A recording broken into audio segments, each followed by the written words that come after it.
Hello mga kasay story! Again, time check is 1 o'clock and 25 minutes. So, ayan. Good afternoon sa inyong lahat.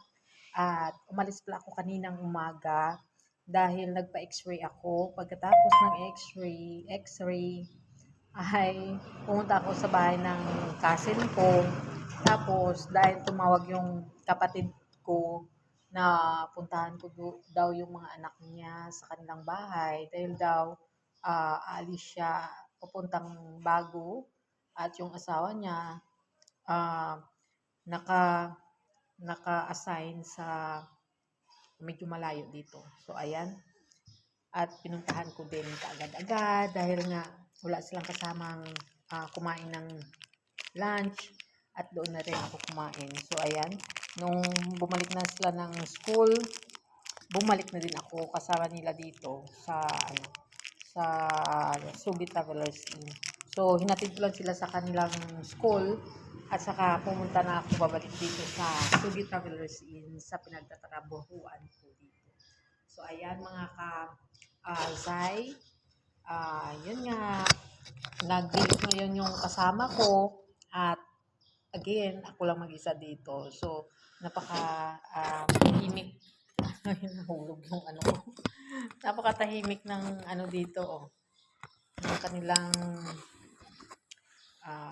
yung place namin dito. So, ayan. Walang tao. At, kaya, yun. Walang tao sa loob. Ako lang mag-isa. At yung kasama ko, yung dogidog namin na si Blacky, ayan, natulog lang siya. At ako nandito sa labas, nag-upo-upo. Dahil nga, walang gagawin. Dahil natapos ko na yung yung paglilinis ko kaninang umaga. So, ayan, mga kasay. So, ayan.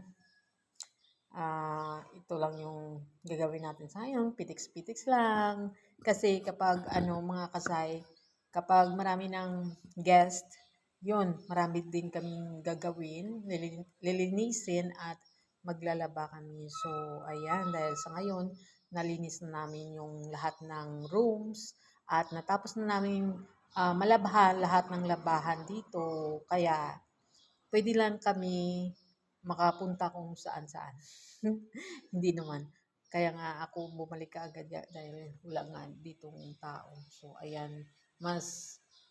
Iba talaga kapag may tao. So, dahil ako lang mag-isa sa ngayon,